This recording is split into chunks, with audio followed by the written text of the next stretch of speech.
নমস্কার প্রিয় শ্রোতা বন্ধুরা, রাধাকৃষ্ণ উইথ পিয়ালি চ্যানেলে আমি পিয়ালি আছি। আজকে আপনাদের সাথে শিবপুরাণ পাঠ করে শোনাচ্ছি। প্রিয় শ্রোতা বন্ধুরা, শিবপুরাণ যা অত্যন্ত পবিত্র একটি পুরাণ, অর্থাৎ পবিত্র একটি ধর্মগ্রন্থ। প্রিয় শ্রোতা বন্ধুরা, এই যে শিবপুরাণ 6টি সংহিতায় বিভক্ত।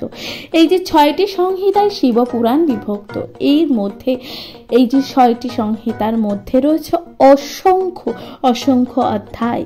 প্রিয় শ্রোতা বন্ধুরা, আজকের আলোচ্য বিষয়বস্তু জ্ঞান সংহিতা। জ্ঞান সংহিতার 5ম অধ্যায়। এই যে 5ম অধ্যায় কি বলছেন? মহেশ্বর কি বলছেন? আসুন তা যথাযথ পাঠ করে শোনা যাক।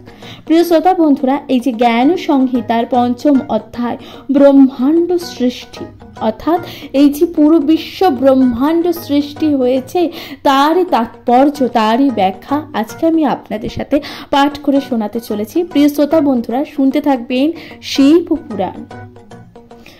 মহেশ্বর অন্তর্ধান করলে ব্রহ্মা বিষ্ণু হংস ও বরাহ রূপ ত্যাগ করে মহেশ্বরের কথা মতো সৃষ্টি কার্যে মনোনিবেশ করলেন।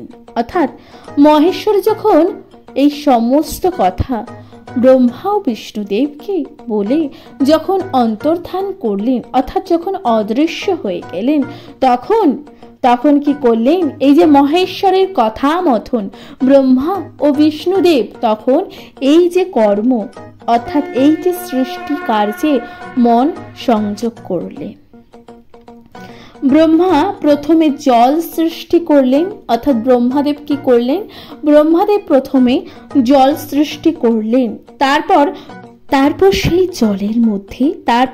জলের মধ্যে অঞ্জলি পর্ণ এবং নিজের বীর্য নিক্ষেপ করলেন। তাতে একটি ডিম্ব উৎপন্ন হলো। তখন ব্রহ্মা স্বয়ং বিরাট আকৃতি ধারণ করে সেই অণ্ডকে ঘনীভূত হতে দেখলেন। তা দেখে সংশয় চিত্তে কঠোর তপস্যায় মগ্ন হলেন। 12 বছর বিষ্ণুর ধ্যানের ফলে স্বয়ং বিষ্ণু তার সামনে এসে আবির্ভূত হলেন। তিনি বললেন, আমি তোমার উপর প্রসন্ন হয়েছি, তুমি বর প্রার্থনা করো। এই কথা তখন বললেন।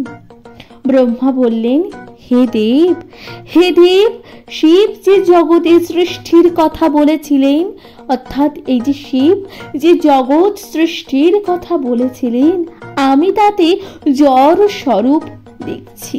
আমি সেই জগতের জড় স্বরূপ দেখছি। অতএব আপনি আমার সৃষ্ট অণ্ডেরও প্রাণ দান করুন। এতে অতি সত্বর চৈতন্যের সৃষ্টি করতে অনুরোধ করছি। ব্রহ্মা যখন এই কথা বললেন, বিষ্ণু মহাদেবের আজ্ঞা অনুসরণ করে অনন্ত রূপ ও ধারক পূর্বক সেই অণ্ডের মধ্যে প্রবেশ করলেন।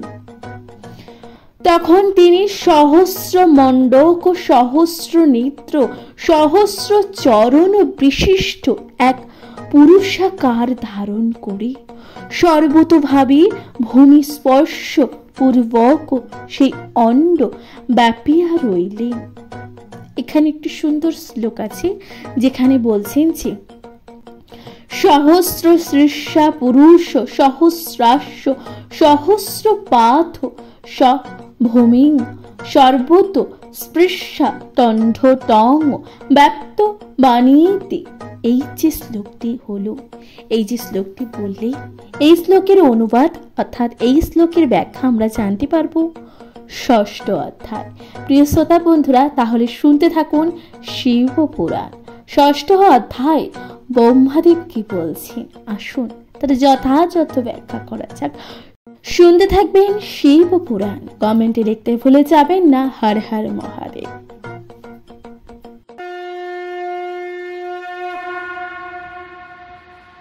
নমস্কার প্রিয় শ্রোতা বন্ধুরা, আজকে আপনাদের সাথে পাঠ করে শোনাচ্ছি শিবপুরাণ।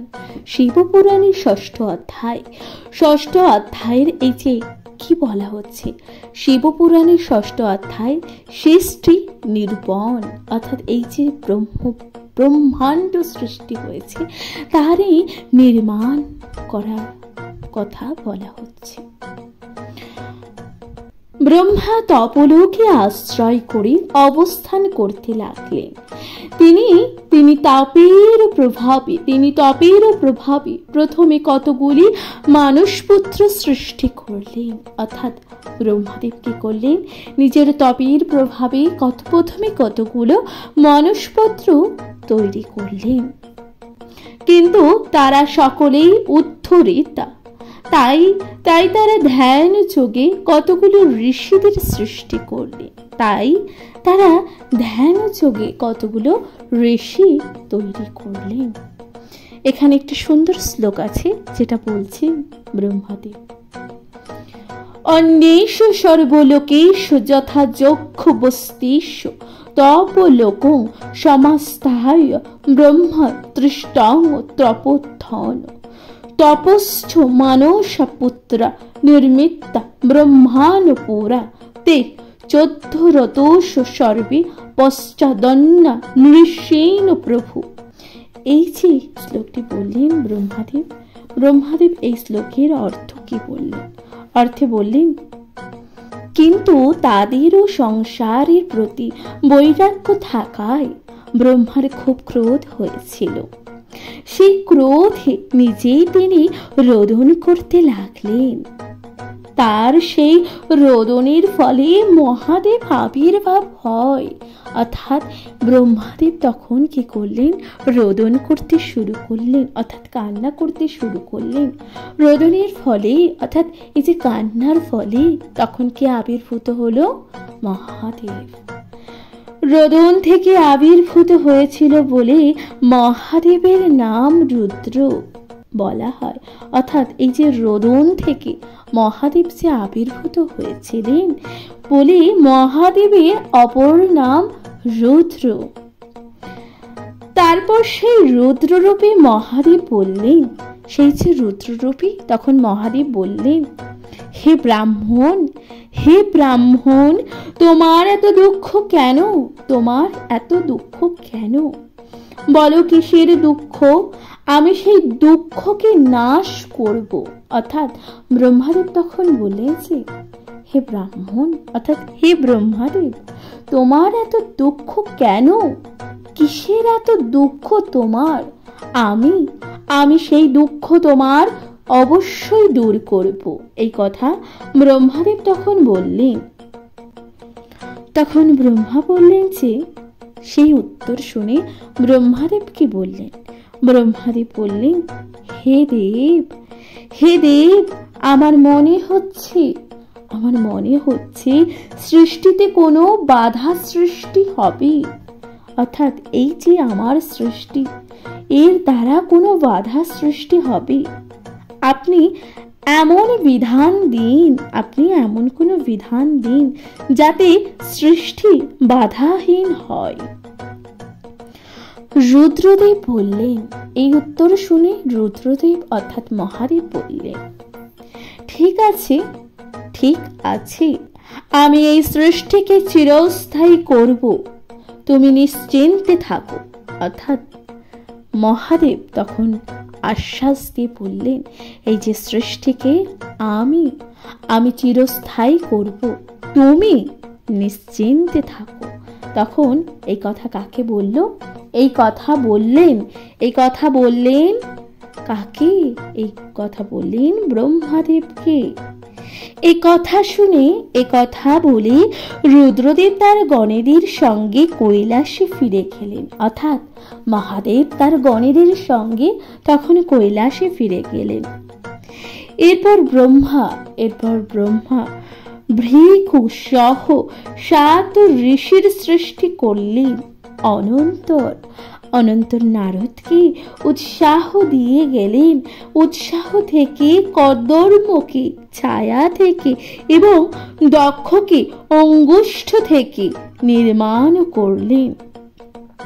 এভাবে ক্রমে 10 জন ঋষির সৃষ্টি করলেন এবং ভৃগুর পর মরিচ, নামে ঋষির জন্ম দিলেন।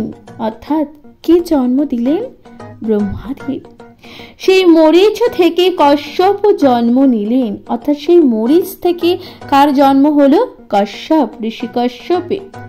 পরে সেই কশ্যপই সেই সন্তান বিস্তার করে জগৎকে ভরিয়ে তুললেন।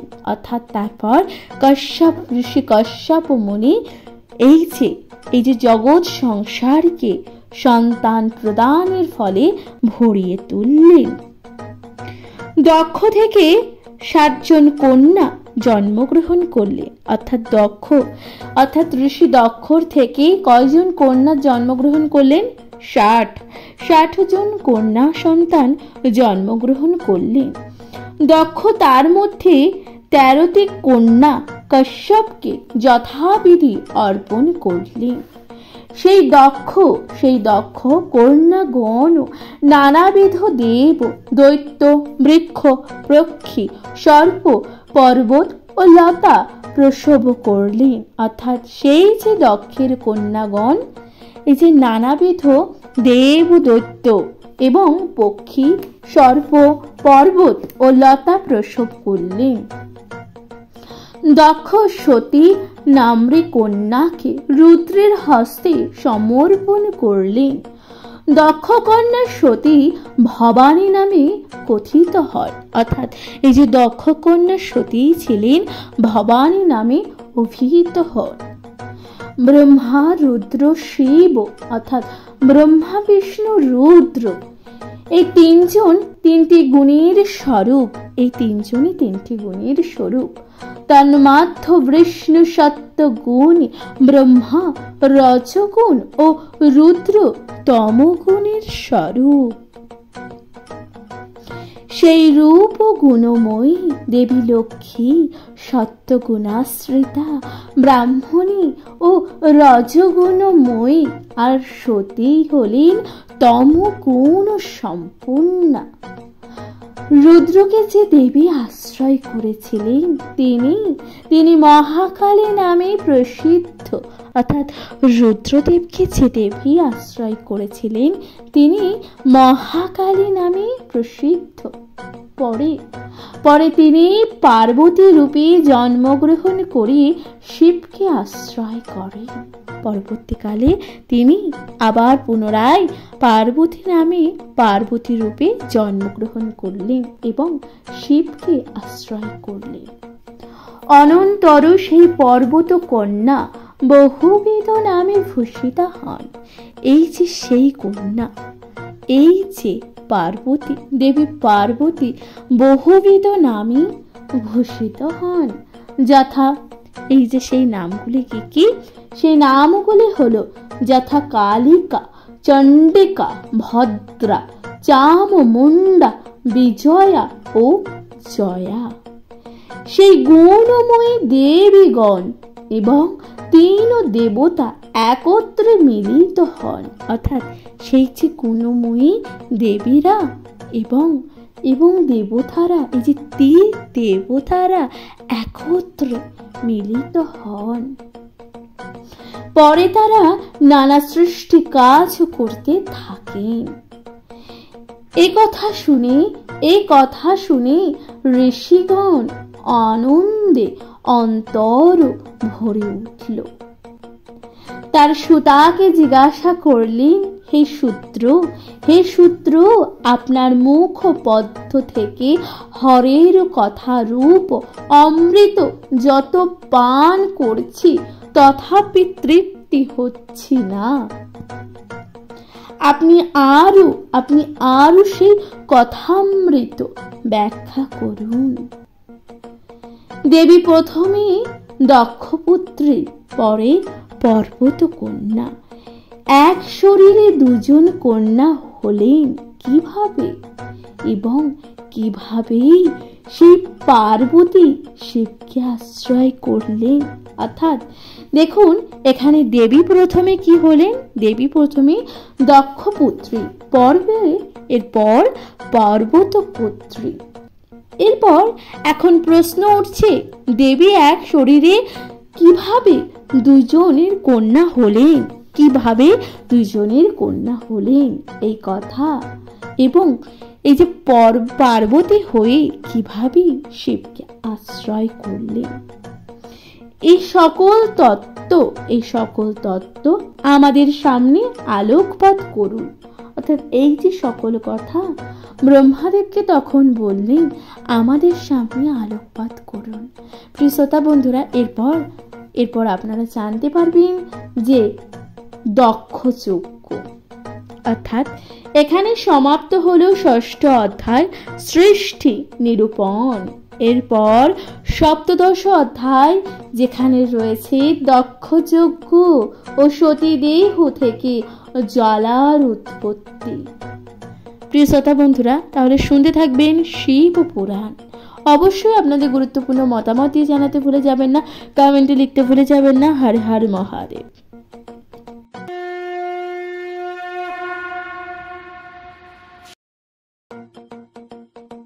নমস্কার প্রিয় শ্রোতা বন্ধুরা, শিব পুরাণের 7ম অধ্যায় কি বলা হচ্ছে? শিব পুরাণের 7ম অধ্যায় দক্ষযজ্ঞ, সতীদেহ থেকে জ্বালার উৎপত্তি, এর ব্যাখ্যা তাৎপর্য যা আপনাদের সাথে পাঠ করে শোনাতে চলেছি।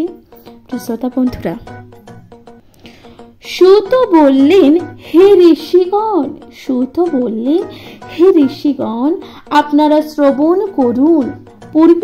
পূর্বে দক্ষ ও রুদ্র এই দুজনের মধ্যে দারুণ অহংকার হয়। সেই অহংকার বশত দক্ষ দেবগণের সম্মুখে এক বিরাট যজ্ঞ করেছিলেন। তিনি ঋষিগণ সহিত মিলিত হয়ে প্রথমে রুদ্রদেবকে নিমন্ত্রণ না করেই সেই যজ্ঞের অনুষ্ঠান করেন। অর্থাৎ কি বলছেন দেখুন, দক্ষযজ্ঞে কি হয়েছিল? দক্ষযজ্ঞে হয়েছিল রাজা অর্থাৎ প্রজাপতি দক্ষ যখন অহংকার বশত ত্রিদেবের মধ্যে অন্যতম দেব মহেশ্বরকে সেই যজ্ঞে আমন্ত্রণ জানালো না। অর্থাৎ সেই যে যজ্ঞ, সেই যে বিরাট যজ্ঞে নানা ঋষি মুনি এবং ব্রহ্মাদেব বিষ্ণুদেব স্বয়ং যেখানে উপস্থিত ছিলেন, সেখানে তিনি কোনো রকম ভাবে মহাদেবকে নিমন্ত্রণ করলেন না, মহাদেবকে অপমান করবার জন্য। এই কথা যখন সতী জানতে পারলেন, কি সতী দেবীও পিতার কাছ থেকে কোনো আমন্ত্রণ পাননি। অর্থাৎ দেবী সতী তার পিতার কাছ থেকে কোনো আমন্ত্রণ পাননি। কিন্তু সেই সতী দেবী আমন্ত্রণ না পেলেও পিতৃগৃহে যান। অর্থাৎ দেবী সতী তখন বিনা আমন্ত্রণে অর্থাৎ বিনা নিমন্ত্রণে পিতার গৃহে যান। সেখানে গিয়ে অপমানিত হন এবং দেহত্যাগ করলেন। কি করলেন? যখন সতীদেব অর্থাৎ সতী যখন নিজের পিতার গৃহে গেলেন, সেই পিতার গৃহে যখন উপস্থিত হলেন, তখন সতীকে নানাভাবে অপমানিত করা হলো। নিজের স্বামীর নামে নানাভাবে খারাপ কথা বলা হলো। তখন দেবী সতী তখন সেই যে অগ্নিতে দেহত্যাগ করলেন। তখন রুদ্রের অনুচরেরা যজ্ঞ ক্রিয়া নষ্ট করে দেয়। তারা দেবতাদের ধ্বংস করে পরে দয়াবশত তাদের জীবন দান করেন। অর্থাৎ তখন মহেশ্বর অর্থাৎ রুদ্রের যে চররা থাকে অর্থাৎ যে গণরা থাকে, তখন সেই যজ্ঞ কিন্তু তারা একেবারে নষ্ট করে দেয়, তছনছ করে দেয় সেই যজ্ঞ। তখন সেই যজ্ঞ যখন নষ্ট করে দেয় এবং মহাদেব কুপিত হয়ে সকলকে কিন্তু মৃত্যু দিয়েছিলেন। পরে আবার তিনি কৃপা করে সকলকে আবার প্রাণ দান করলেন। মহাত্মা রুদ্র কৃপাল স্বভাব বলে পুনর্বার যজ্ঞের পূর্ণতা দান করেছিলেন। তৎকালে সতী দেহ থেকে সর্বলোক ও ভয়প্রদ একটি জ্বালা উৎপন্ন হয়ে সামনের পর্বতে পড়েছিল। ওই স্থান জ্বালামুখী নামে প্রসিদ্ধ লাভ করে। তাহলে জ্বালামুখী অর্থাৎ জ্বালামুখী কিভাবে উৎপন্ন হলো, অর্থাৎ কিভাবেই বা দেবী জ্বালার পূজা করা হয়।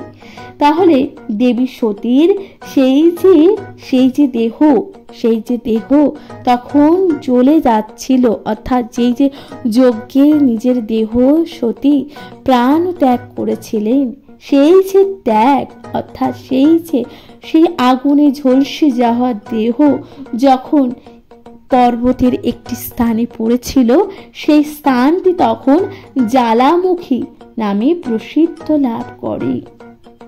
ওই জ্বালাদেহীর বা জ্বালা দেবীর পূজা করলে সর্বপ্রকার কামনা পূরণ হয়। অর্থাৎ ওই যে জ্বালা দেবীর পূজা করলে কি হয়, সর্বপ্রকার কামনা বাসনা পূরণ হয়। পর্বতরাজ হিমালয়ের কন্যা ছিলেন মেনা বা মেনকা। অর্থাৎ পর্বতরাজ হিমালয়ের কন্যাকে ছিলেন মেনা বা মেনকা। সেই মেনার গর্ভে সতীর পুনরায় জন্ম নেন। অর্থাৎ তাহলে এই যে দেবী সতী আবার পুনরায় জন্ম নেয় কার গর্ভে, সেই মেনার গর্ভে।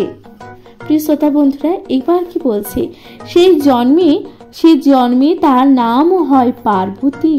তিনি শিবকে পূজা করতেন।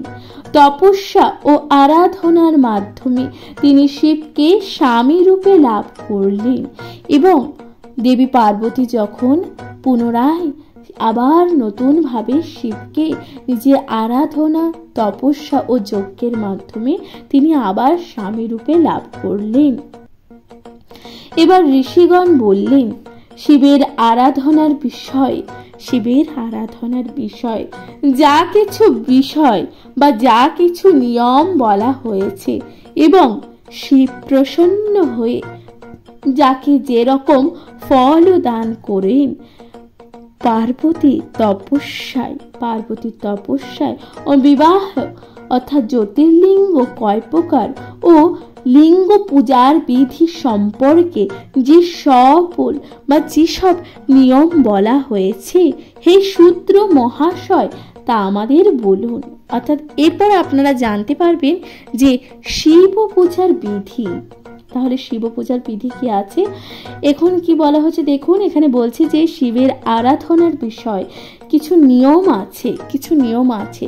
মহাদেবকে প্রসন্ন করা যাবে যেরকম ফল দান করবে। অর্থাৎ পার্বতীর তপস্যা, বিবাহ ও জ্যোতির্লিঙ্গ কয় প্রকার, লিঙ্গ পূজার বিধি সম্পর্কে যেসব নিয়ম বলা হয়েছে তা এরপর আপনাদের সাথে শোনাতে চলেছি। প্রিয় শ্রোতা বন্ধুরা, যেই পর্ব অর্থাৎ অষ্টম অধ্যায়ে আপনারা তা জানতে পারবেন।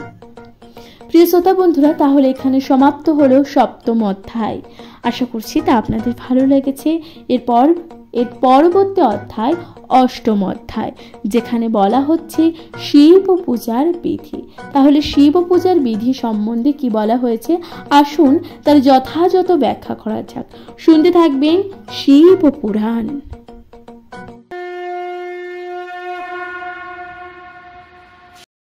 নমস্কার প্রিয় শ্রোতা বন্ধুরা, শিব পুরাণের অষ্টম অধ্যায় শিব পূজার বিধি বিষয় কি বলা হচ্ছে। শিব পূজার বিধি সম্বন্ধে বলা হচ্ছে যে সূত্র বললেন সকল প্রকার কামনা ও বর লাভ করবার জন্য অত্যন্ত ভক্তি ভরে শিবলিঙ্গের পূজা করতে হবে। অর্থাৎ সূত্র বললেন যে আমাদের সকল প্রকার কামনা ও বর লাভ করবার জন্য এই যে শিবলিঙ্গের পূজা করতে হবে। যতদিন না শিবের পূজা করবে ততদিন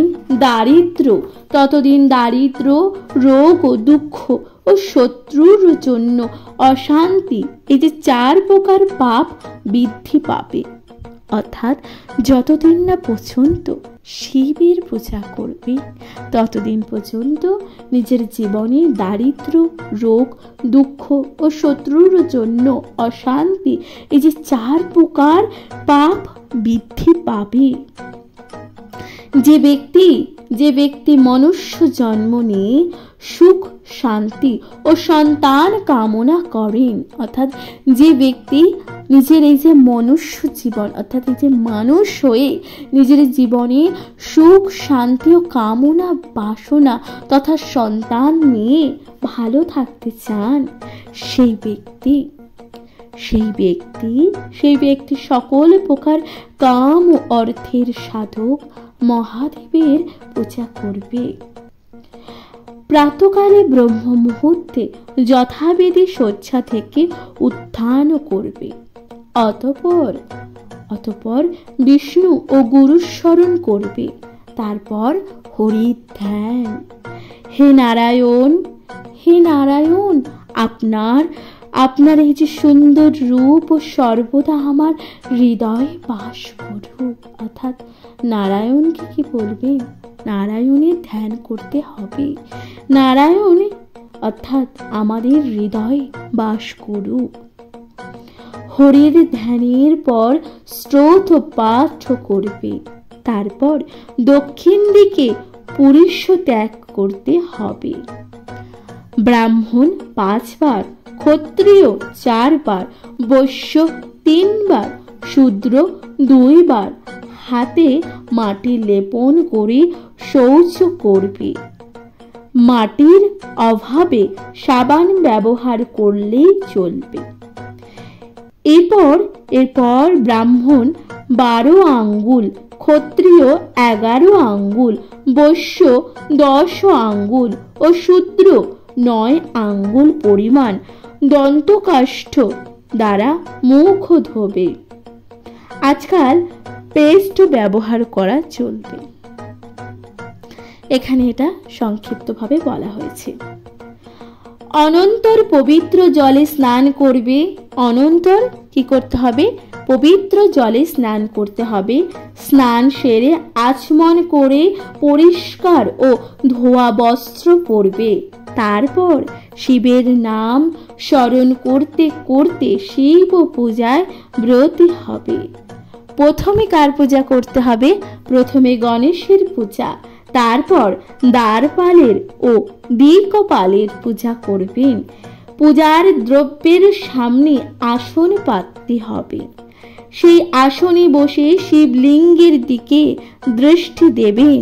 সেই আসনে বসে কি করবেন? শিবলিঙ্গের দিকে দৃষ্টি দেবেন। 3 বার আচমন ও হস্ত প্রক্ষালন করবেন। তারপর 3 বার প্রাণায়াম করে মহাদেবের ধ্যান করবেন। এভাবে ভাবতে হবে যে পঞ্চমুখ, 10টি বাহু শুদ্ধ স্ফটিকের মতন উজ্জ্বল আবরণে ভূষিত, বাঘের চামড়ায় উত্তেরিত ধারণকারী শিবকে স্মরণ ও প্রণাম। তাহলে কি করতে হবে? আমাদের তখন নিজেরা শিবকে কল্পনা করতে হবে, অর্থাৎ শিবের ধ্যান করতে হবে, মহাদেবের ধ্যান করতে হবে এবং সেই ধ্যানের মধ্যে মহাদেবকে স্মরণ ও প্রণাম করতে হবে। অনন্তর হৃদয়ে শিব মূর্তি স্থাপন করে মনে মনে শিবের মন্ত্র বলবেন। এরপর দেহ শুদ্ধি ও মূল মন্ত্রের ন্যাস করবেন। পূজক আচমনের জন্য কল্পিত পাত্র ও নতুন কলস নিয়ম মেনে স্থাপন করবে। এইসব কলস স্থাপন করে সেগুলো জল দিয়ে পূর্ণ করবেন। অর্থাৎ ওই সকল কলস স্থাপন করে জল দিয়ে পূর্ণ করতে হবে। তারপর কূপ বা কোষ দিয়ে ঢাকা দেবেন। ওই কলসগুলোর উলির বা চন্দন দিয়ে প্রণবন্ত উচ্চারণ পূর্বক নিক্ষেপ করবেন। ওই জলকে পাদ্যের জন্য সংরক্ষণ করবেন। আচমনের জলে এই যে জাতি, কল্লোল, কর্পূর, বহুমূল এবং তামাল একসঙ্গে চূর্ণ করে নিক্ষেপ করবেন। তবে সব পাত্রে এলাচ ও চন্দন দান করবেন। কিভাবে জল করতে হবে, আচমনের জল কিভাবে বানাতে হবে প্রিয় শ্রোতা বন্ধুরা, আশা করছি তা আপনারা বুঝতে পারছেন। এরপর নন্দীশ্বরের পূজা করবেন। এরপর কার পূজা করতে হবে? নন্দীশ্বরের। পূজক একসঙ্গে শিব লিঙ্গ গুলি শুদ্ধ করবে, অর্থাৎ পূজক যে পূজা করবেন তিনি একসঙ্গে শিব লিঙ্গ শুদ্ধ করবে। নানা রকমের গন্ধ, পূজা, ধূপ ইত্যাদি দিয়ে শিবের পূজা চলবে। সকল মন্ত্রের শুরুতে প্রণাম ও শেষে নম উচ্চারণ চাই। জপ করে প্রণাম মন্ত্র দ্বারা আসন কল্পনা করতে ভুলবেন না। ওই আসনে পদ্মদলগুলির পূর্বদল অনিমাত্মক এবং অক্ষর দক্ষিণ দল লঘিমাত্মক, পশ্চিম দল মহিষাস্বরূপ, উত্তর দল প্রাপ্তিস্বরূপ, অগ্নিকোণ প্রণাম্য, নৈতিক কোণ ঈষৎ, বায়ুকোণ বর্ষিত ও ঈশান কোণ সর্বভজন্ত, আর কর্ণিকা সোম স্বরূপ। সোমের নিচের দিকে সূর্য আর সূর্যের নিচের দিকে অগ্নির অবস্থান। সব দিক ধর্ম ও অনন্তের কল্পনা করবে। সোমের চারদিক অব্যক ও শেষ তিনটি গুণের কল্পনা করবে। এরপর সহ্য জাতং ও প্রপদ্যামি মন্ত্র দিয়ে আহ্বান জানিয়ে বামদেব ইত্যাদির মন্ত্র উচ্চারণ করে আসনে বসবে। অনন্তর রুদ্র গায়ত্রী মন্ত্র দ্বারা সান্নিধ্য এবং অমোঘ মন্ত্র দ্বারা নিরোধন করে ঈশান সর্ববিদ্যা নাং মন্ত্রে পূজা করবে। এই মন্ত্রে অর্থাৎ পূজা করবে। তারপর মহাদেবের পাদ্য আচমনীয় এবং অর্ঘ্য প্রদান করবে। গন্ধ চন্দন মিশ্রিত জল দ্বারা রুদ্রের সবিত স্নান করাবে, অর্থাৎ গন্ধ চন্দন মিশ্রিত জল দিয়ে রুদ্রকে সবিত স্নান করাবে। অনন্তর পাত্রে যথাবিধি পঞ্চগোপ্য মিশ্রিত জল দ্বারা মহাদেবের স্নান করাবে। তারপর দধি, মধু, ইক্ষু রস ও ঘৃত দ্বারা সেই সকল প্রকার কাম ও হিতপ্রদ মহাদেবের পূজা করবে। কিভাবে মহাদেবকে স্নান করাতে হবে ও কিভাবে মহাদেবকে পূজা করবে আশা করছি আপনারা বুঝতে পারছেন। এরপর ভগবান বলছেন যে অনন্তর পবিত্র জল ভাগু থেকে মন্ত্রপ্রুত জল তার ওপর নিক্ষেপ করবে। সাধক পবিত্র ও শুদ্ধ বস্ত্র দ্বারা ওই শিবের শরীর মুছিয়ে দেবে, অর্থাৎ সাধক শুদ্ধ ও পবিত্র বস্ত্র দ্বারা শিবের শরীর মুছিয়ে দেবে। তারপর কিছুটা দূরে শিব মূর্তি রাখতে হবে, তবে বেশি দূরে নয়, যতদূর হস্তক্ষিপ্ত চন্দনের গতি দ্বারা তার অপেক্ষা অধিক দূরে নয়। সেই স্থানে শিব মূর্তি রক্ষা করা, অর্থাৎ রক্ষা করে আনন্দ চিত্তে সুন্দর তণ্ডুল, কুশ, অপামার্য, কর্পূর জাতি, চম্পক, পাটল, শ্বেত করপী, মল্লিকা, কমল, উৎপল, নানাবিধ বিচিত্র পুষ্প ও চন্দনাদি দ্বারা শঙ্করের পূজা করতে হবে। তাহলে কি কি পুষ্প লাগবে মহেশ্বরের পুজো করতে? আশা করছি আপনারা বুঝতে পারছেন প্রিয় শ্রোতা বন্ধুরা। এরপর কি বলা হচ্ছে, কি মন্ত্রে শিবের পূজা বিধি, অর্থাৎ কি মন্ত্রে আপনারা শিবের পূজা করবেন, কি বলছে শিবপুরাণে। সূত্র উবাচ, অর্থাৎ এখন যে মন্ত্রটা বলা হচ্ছে সেই মন্ত্রটাই শিবের পূজা করার বিধি, অর্থাৎ সেই পূজায় করতে হবে।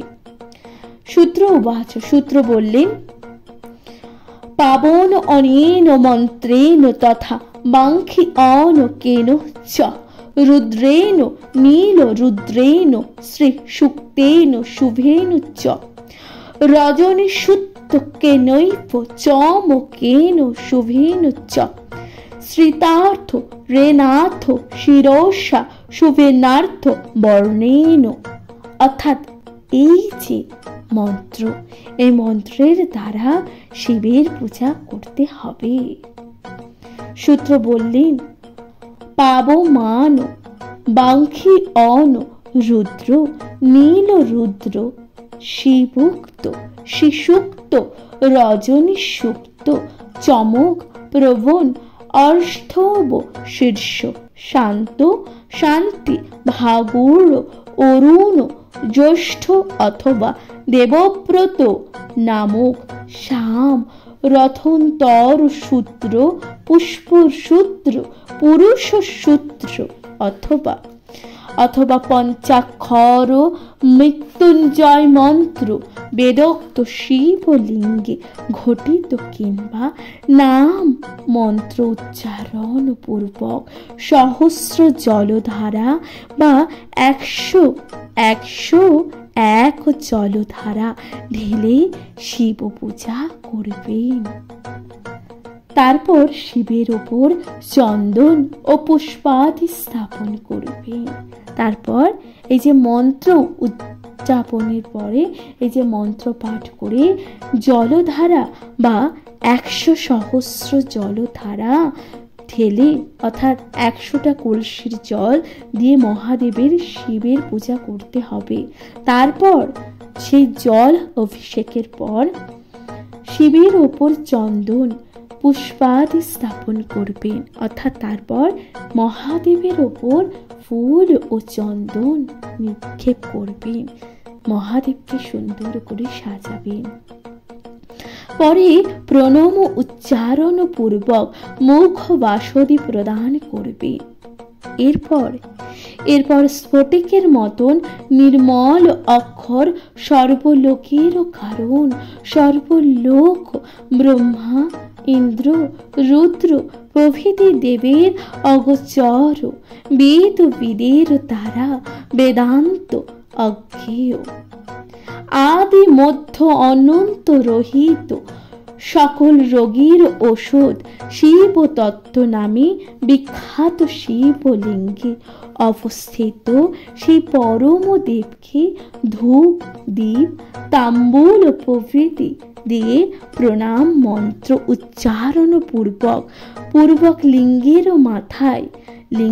মাথায় পূজা ও আরতি করবেন। তাহলে কিভাবে পূজা আরতি করবেন আশা করছি বুঝতে পারছেন। এরপর ফুল দিয়ে কৃতাঞ্জলি হয়ে দাঁড়িয়ে মহেশ্বরের কাছে বক্ষমান মন্ত্রের মাধ্যমে প্রার্থনা করবেন, হে শঙ্কর পশুপতি পিনাকিধারী, আমি অজ্ঞানতা বশত ভুল ভ্রান্তি আপনার যে পূজা করেছি আপনি মার্জনা করুন। এইভাবে ক্ষমা চেয়ে সেই ফুল শিবের মাথায় দেবেন, অর্থাৎ প্রথমে মহাদেবের কাছে ক্ষমা চাইবেন যদি কোথাও ভুল হয়ে থাকে, সেই ভুলের জন্য ক্ষমা চাইবেন। তারপর মহেশ্বরকে ফুল দেবেন।